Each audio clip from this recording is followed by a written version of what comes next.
C'est Paris Exécutive Éducation, formation continue pour cadres et dirigeants, vous présente le gros mot de l'écho.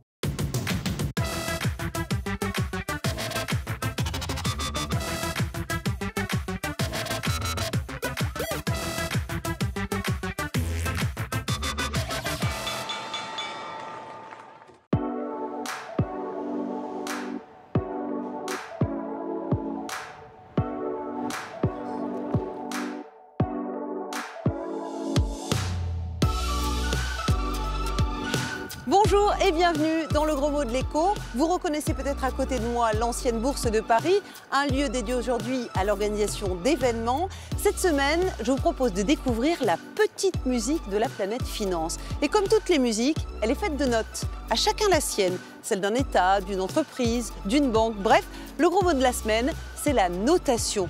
Mais qu'est-ce que c'est une note en matière de finance? Nous vous avons posé la question. Je sais pas, notation. Je sais pas, aidez-moi. Ah, par rapport à la santé d'un pays? C'est des grandes agences, notamment américaines, qui notent des pays, les A+, les A++. Triple A, il pourra investir sur les marchés étrangers avec un meilleur taux parce que les marchés ont confiance. Qu'est-ce qu'on peut bien noter? Ça, franchement, je sais pas quoi répondre. Les banques, ces choses-là. Et les entreprises, j'imagine aussi.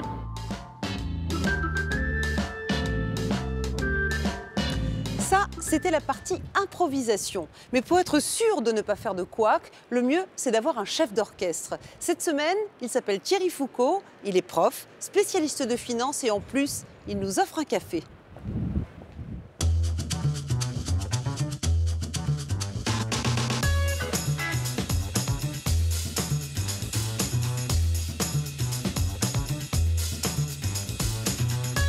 Bonjour Thierry Foucault. Bonjour. Première question, qu'est-ce que c'est qu'une note en finance? C'est une évaluation du risque de non-remboursement d'une dette par un émetteur. Donc, ce qu'on appelle un émetteur, ça peut être un État ou ça peut être une entreprise française, étrangère, etc. Une notation, ça n'est pas anodin. Quand on augmente la note d'une entreprise ou d'un État ou quand on la baisse, ça a des conséquences. Lorsque la notation va baisser, c'est une mauvaise nouvelle pour les investisseurs. Donc les investisseurs vont en gros demander des conditions plus exigeantes auprès des emprunteurs. Ça va se traduire notamment par une augmentation du taux de remboursement. Et à l'inverse? À l'inverse, il peut y avoir une augmentation de cette note, ce qui est perçu comme une bonne nouvelle, auquel cas les conditions de financement vont s'améliorer. Alors on a vu qui était noté, maintenant qui note? Dans la pratique, il y a en fait 3 agences qui détiennent la part du lion, en quelque sorte, qui ont 90% des revenus liés à cette activité dans le monde. Ce sont Standard & Poor's et Moody's et Fitch. Standard & Poor's et Moody's étant des agences américaines, Fitch étant une agence plus internationale, mais c'est les 3 agences qui, en gros, contrôlent le marché de la notation. Et qui paye ces agences? Historiquement, au tout début, c'était les investisseurs qui payaient les agences. Et puis, au début des années 70, le modèle s'est modifié et ce sont les emprunteurs eux-mêmes qui se sont mis à payer les agences pour obtenir une notation.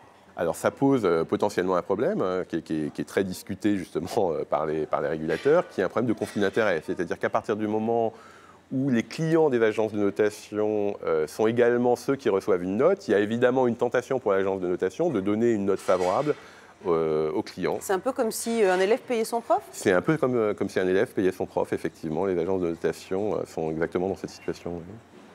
Oui. Si je résume, la notation, c'est l'évaluation par des agences spécialisées de la capacité à rembourser une dette. Mais comment travaillent ces agences pour attribuer une note?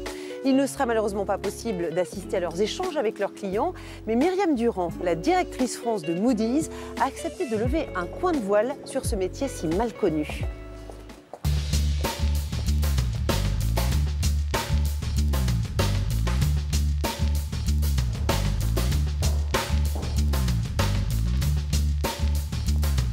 Donc voilà le bureau où vous travaillez, Myriam Durand. Est-ce que vous pouvez nous raconter ce métier de la notation? Comment ça se passe? Ce sont les entreprises qui vous sollicitent, vous allez les voir? Comment ça se passe concrètement? La société vient nous voir et nous passons du temps avec eux pour comprendre leur positionnement concurrentiel, leur stratégie, leur écosystème si vous voulez. Donc vous notez une société de grande distribution, vous allez regarder un petit peu le type de magasin qu'ils ont, leurs implantations à l'international, leur stratégie positionnement prix.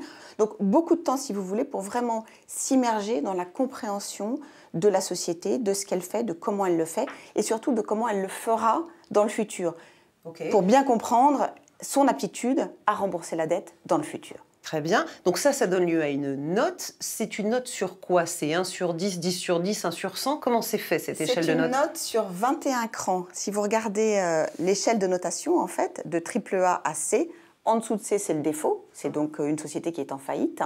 Une note de 21 crans qui s'étage en fonction de tous ces critères, donc qualitatif et quantitatif. Donc, si l'entreprise que vous notez n'est pas d'accord avec la note que vous mettez, qu'est-ce qui se passe? Elle est publiée quand même? Pour une première note, ils ont la possibilité de ne pas la publier. Une fois qu'elle est publiée, la note va vivre. Si par exemple vous travaillez dans un pays où vous générez 90% de votre chiffre d'affaires et qu'il y a un gros problème politique ou un problème de l'évolution de matières premières, la note sera peut-être affectée par cette évolution. Il y a une question qui est posée à propos des agences de notation, c'est leur indépendance. Parce qu'en fait, on nous a expliqué que ce sont les clients, les entreprises par exemple, que vous notez, qui vous payent. Comment est-ce qu'on peut être indépendant dans ces conditions? On a une stricte séparation entre les équipes commerciales et les équipes analytiques. Mais qu'est-ce que ça veut dire concrètement? Ça veut dire que les équipes analytiques n'ont pas de connaissance des commissions qui peuvent être payées par les sociétés et n'ont absolument aucune vision du côté financier de chez Moody's. On sait qu'une bonne note, ça va faciliter donc l'accès au crédit et qu'une mauvaise note peut au contraire alourdir ce qu'on appelle le service de la dette. On va payer encore plus cher pour rembourser. Si vous vous trompez, est-ce que vous êtes responsable, tenu pour responsable de ça? Alors, je ne crois pas qu'on ait la science infuse, si vous voulez. Par nature, notre métier, c'est de donner une note prospective sur l'aptitude d'une société à rembourser sa dette dans le futur. Donc, on prend un certain nombre d'hypothèses qui peuvent se révéler. Qui avait pensé que le prix du pétrole passerait au-dessus de 100, redescendrait à 30 et remonterait? Donc, nous sommes une pièce d'un grand puzzle de marché financier qui donnons une opinion. Nous ne sommes pas la seule opinion. Merci beaucoup en tout cas Myriam Durand de nous avoir expliqué ce qu'était le métier de la notation. J'espère que pour vous c'est clair, mais dans le doute, on va se le refaire en dessin. En finance, comme à l'école, la notation, c'est un moyen d'évaluer les efforts, de classer les candidats en fonction de leur performance. Dans le rôle de l'examinateur, l'agence de notation. C'est elle qui va passer au crible les comptes, les carnets de commandes, la stratégie et l'environnement des participants. De l'autre côté de l'estrade, des entreprises, des États, des banques qui veulent remporter la palme, se faire prêter l'argent des investisseurs. Pour inspirer confiance, les candidats visent donc la meilleure note, le AAA. Elle récompense la capacité à rembourser, à payer sa dette. Mais attention, le contrôle est continu. Trop de faux pas et on peut passer des lauriers au bonnet d'âne. Sauf qu'à l'école de la finance, ce sont les candidats qui paient l'examinateur. Dans ces conditions, les notes sont-elles vraiment objectives? Autre motif de chahut, si l'examinateur se trompe, il n'est pas responsable. L'agence de notation n'est qu'un examinateur, pas un prof. Il n'est donc pas comptable de la qualité des élèves. Voilà, vous savez tout ou presque de la notation. Un autre gros mot qui vous agite ou vous intrigue, écrivez-nous. C'est sur Twitter et Facebook. Portez-vous bien et à la semaine prochaine. HEC Paris Exécutive Éducation, formation continue pour cadres et dirigeants, vous a présenté le gros mot de l'écho.